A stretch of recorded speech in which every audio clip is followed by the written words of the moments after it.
Alright, here I am with another video.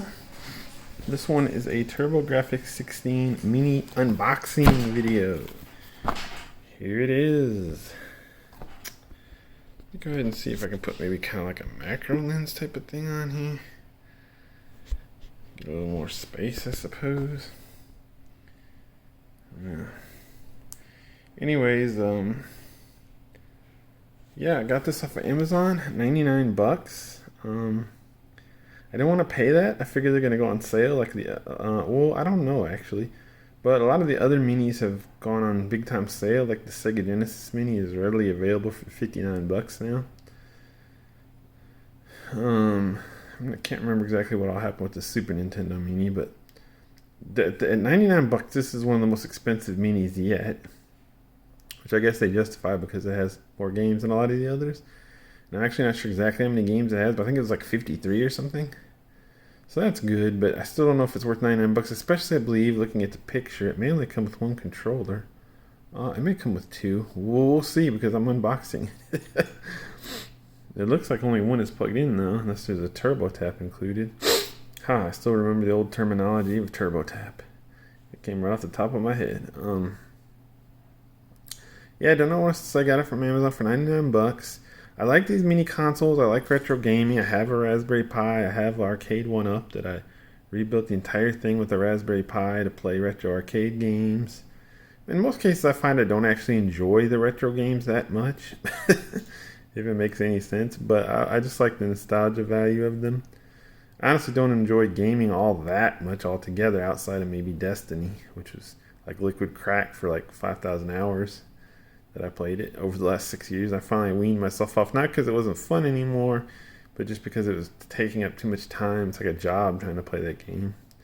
Anyways, so yeah, 99 bucks on Amazon. I hope I didn't overpay. I hope these suckers aren't on sale for 50 bucks in a couple weeks or something. I have a bad feeling they might be. The reason I wanted to grab it quickly is because I was afraid it would sell out. I didn't know. I thought maybe for some reason I want to say I'm thinking that they had a limited edition or something. I guess I should have research that more before I pulled the trigger. So I didn't want them to sell out and not be able to ever get one again. And I have like I said, out of the mini consoles, I never got the NES Mini. I think I flipped a couple of them or something, if I remember. I flipped consoles here and there. I think I did. I can't even remember, to be honest. I wasn't that interested in the original NES Mini though, because the 8-bit one. Because to me, 8-bit graphics are just too old. To me, that was the funnest system ever, but the graphics are just I can't enjoy them. There's a point where graphics are just too bad to enjoy. But 16-bit era 2D is beautiful. I love it. You know, not all of it, of course, but so it's right up my alley. You know, to me, that's where the nostalgia sweet spot is. Like when you start getting the PlayStation games and stuff like that, they're just ugly. Old 3D to me is ugly, whereas old 2D is timeless. You know, that's the way I look at it. Like these games still look pretty today, whereas if you look like a PlayStation 1 game today, or an original Xbox game today, or an N64 game today, it looks like trash. Like there's no redeeming value to it to me. No nostalgic value, you know? It just looks garbage. That's my opinion on the matter anyway. Now I will say I've always had a big problem with like retro games, because when I was a kid I remember them looking so good on the TV and stuff, and then when I first played these on an LCD I was like, what's going on? They look terrible. They're terrible, I guess because they're upscaled. The sprites are all blocky. I guess it bothers some people more than others. But to me it just doesn't, it looks terrible. And so scanlines, I figured out really what the deal is and what I was experiencing, and it's scanlines are what is supposed to kind of stop that. And they do to an extent, I guess. I don't love them, but I think they're somewhat better than playing without any filter. You know, and I had some old systems, and I'm not sure if they didn't work right. And then I got some old TVs I picked up. I wanted to pick up some retro CRT TVs to play these old systems on. And the old systems were gifted to me. They were like a Super Nintendo and a Sega Genesis someone got from a used game store. And they just sat in you know, in a box for like 10 years. So, and on top, because I don't know, after I got them, I didn't play them right away, and they just sat there. I don't know if it's 10 years, but it was years. And then when I finally took them out to play them, they kind of weren't working correctly, I think. I don't even remember. They were like partly working, not partly. So I don't remember if the consoles are.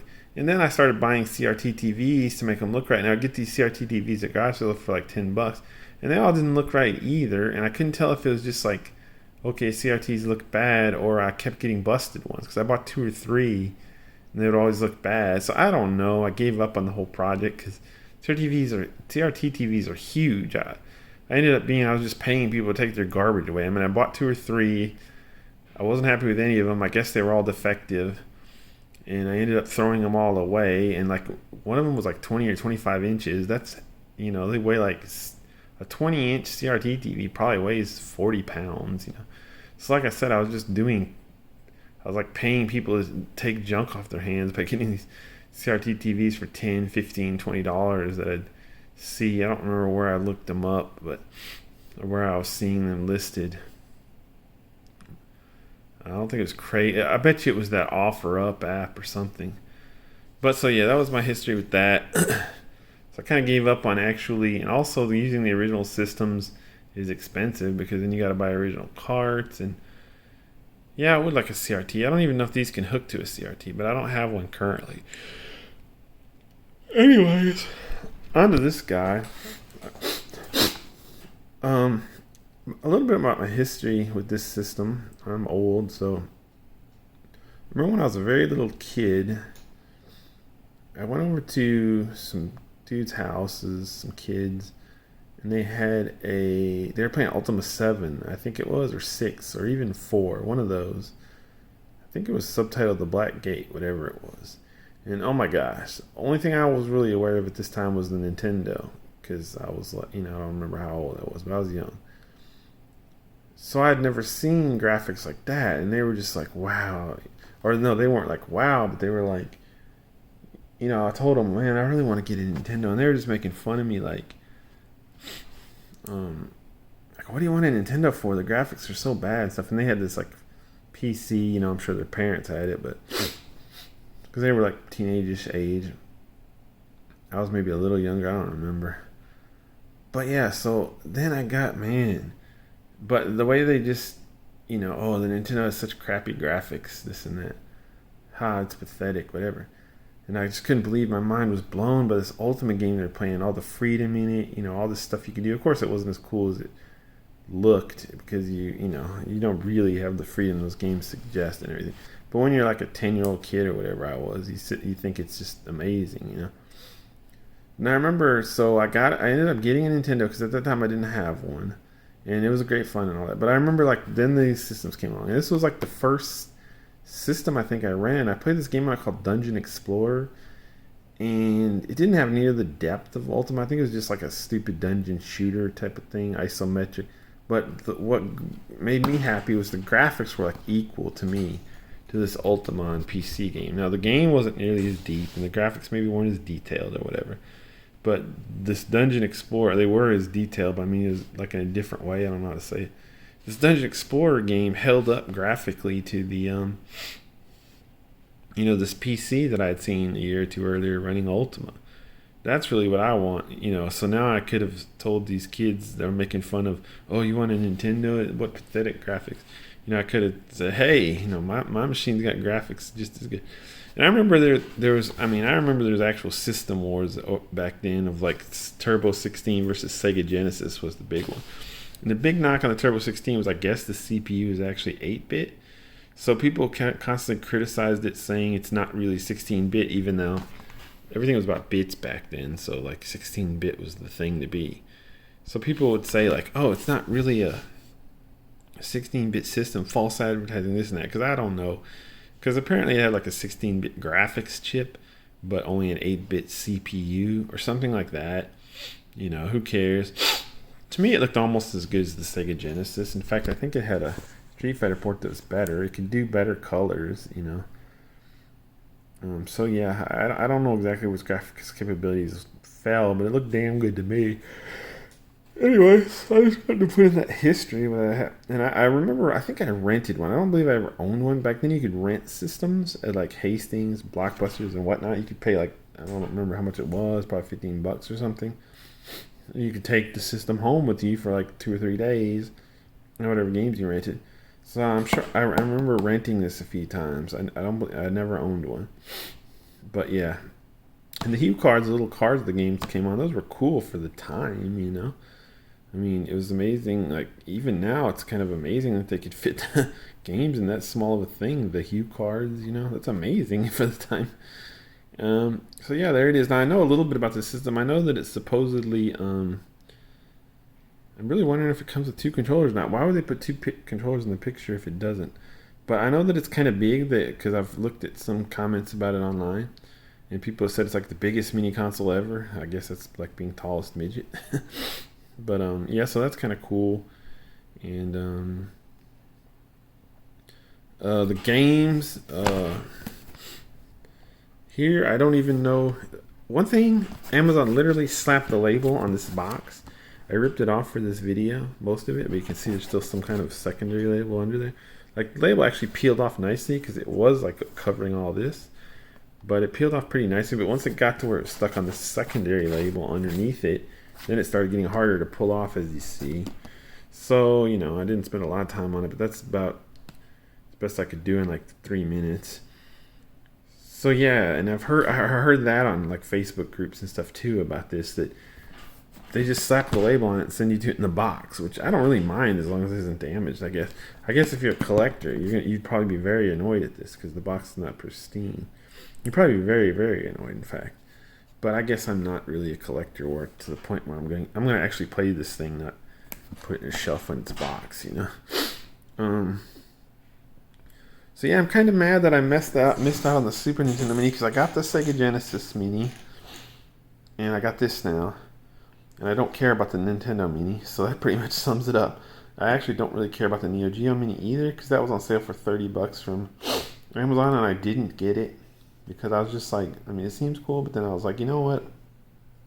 $30 for another stupid thing I'm never gonna play, because people were saying it's trash once you hook it up to the thing, and you need a special cable, and I couldn't see myself really playing it in the little. I'm talking about the Neo Geo Mini, the one that came with the little arcade thing. I don't know, maybe it would have been cool, but I just was like, you know what, $30 for another thing I won't ever play, you know. I'm not getting it. But I do like these mini consoles, and I played like the Super Nintendo Mini. I got one over Christmas break for like the family. And, you know, we sat there and played it for like a couple hours. That was 2 hours more than I ever thought I'd get out of it, you know, and it was pretty fun. And so, and I want to try to get that back because I gave it to some relatives, right, obviously, but they never played it anymore. They don't care that much about video games. So I shot them a text the other day like, hey, do you still, because I understand now the Super Nintendo Mini is really hard to get, and somebody on a forum told me that they have fake Super Nintendo Minis now. So if you go and buy one secondhand on eBay or something, you don't even know what you're getting, and the fake ones have worse emulation and whatnot. So you never know you're getting a legit one anymore even. So I made a little effort to get that Super Nintendo Mini back, and I kind of received a non-committal text back. I told them I'd buy them lunch or something sometime, because I know they never touch it. You know, it doesn't mean anything to them. It sits in a box somewhere. But I kind of received a non-committal reply back about, you know, blah, blah, whatever. They just kind of, so I don't even know if they said yes or no. They said something like, oh, that'd be fun to play with the nephew or something like that. Okay, what does that mean? Anyway, so I'm kind of efforting to get that back because I know they never play it. So, but we'll see. You know, I told him I'd pay him a little bit for it, buy lunch or whatever. But yeah, so that's that. Super Nintendo Mini. This is the Tg-16 Mini. Like I said, I don't even know what games are on here. I remember a lot of the games because I grew up in this time. Like Legendary Axe, Bonks, all these games. I think Legendary Axe I remember is not on here because of some copyright issues. I'm not sure about Bonks. I don't see it on this Bonks Revenge. But I guess you can see some of the games for yourself. I think a lot of them are in Japanese as well, which, I mean, hopefully it doesn't matter. Like, you don't need to learn Japanese to play them, like the shooter, Superstar Soldier. But some of them you might. Honestly, this is not a ton of English games. I mean, I wish all the games were just in English. There's only 18, 1, 2, 3, 4. There's only like 25 English games up here, if that's what this means. And there's a bunch more down here that they didn't even translate. We'll see. I understand there's a lot of shooters on it, which is cool. Anyways, 15 minutes in the video. Let's go ahead and open it.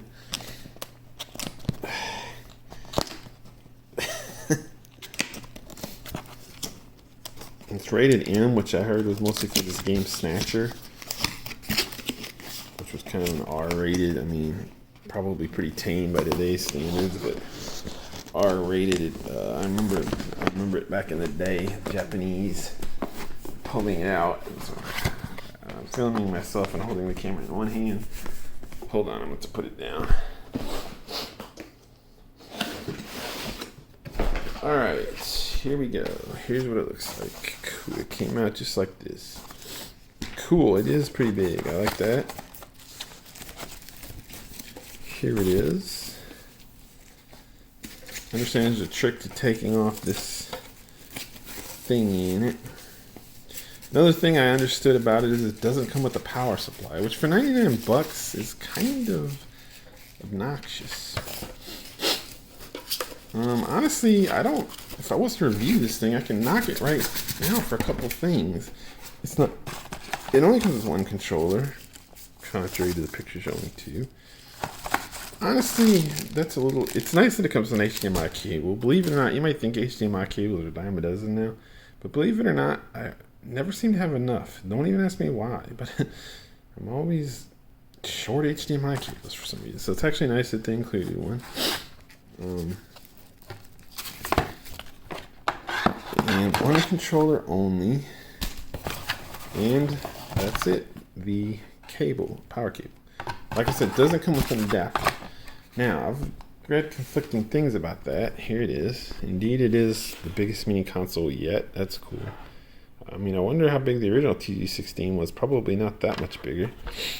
I know that it's got the little thing to lock the Hue card in, which I don't even remember, but apparently that was the thing. And there's some ports, and yeah, it's disappointing that it only comes with one controller, but I guess it's not a big deal for the price. And I also wish it came with a power adapter. Now, originally I heard read something somewhere to the effect of, just use this power adapter that came with the Sega. It's 5 volt, 2 amps, I think, is the power adapter you need. And people were saying, just use the adapter that came with the Sega Mini. But then I think somebody was saying, there was an Amazon review where somebody was claiming that, the Sega Mini one doesn't work right, and it makes this controller port short out or something. I'm assuming it's 99% it's a nonsense comment on Amazon. I'm going to assume that the Sega Genesis Mini power adapter will work fine. I may check out, and I think, like I said, it's a certain watts and amps you need, 5 volt, or certain amps and volts you need, like, I forget, for 2 volt, I forget exactly, but I think we'll see. I should have a power adapter that works. I'm going to assume. Not sure if like the power adapter is like overpowered, if that's fine or what. Or if you can just use any old phone adapter. I really don't know the answer to all those questions, but I'll find out. I bet you the answer to some of them is in the manual right there. But yeah, we'll see. There it is. I'm excited to try it. I will say that mostly I've been hearing really good things. Everybody who's got one seems really happy with it. But I would say for my money, I mean, for 99 bucks, I mean, I guess, was that what I'm trying to remember what the Super Nintendo Mini cost. Maybe my judgment is clouded by the fact this Genesis Mini is easily available for like $59. I saw it in Walmart like 2 days ago for $59. But to me, for $99, it should have included 2 controllers and the power adapter. And not only that, but all the games should have been in English. So the 50-some games or whatever it has, 53 games. I understand there's some secret ones too. There's like at least 3 that you have to input certain button codes. I don't remember what they are or what games they are. But there's secret games, But yeah, at least 3, I believe. I want to say there's 53 games on altogether. So that's a lot more than any of the other minis. But like I said, I wish they were all in English. I'm sure some of it doesn't matter what language they're in, like some of the shooters, but for some it probably does. So I wish that it had all the games in English, and I wish it had 2 control pads, and I wish it had a power adapter included. But we'll see. I'm not, like I said, I'm expecting to really like it once I start playing it because everything I've heard is good about it. So yeah, there it is. Tg-16 mini unboxing.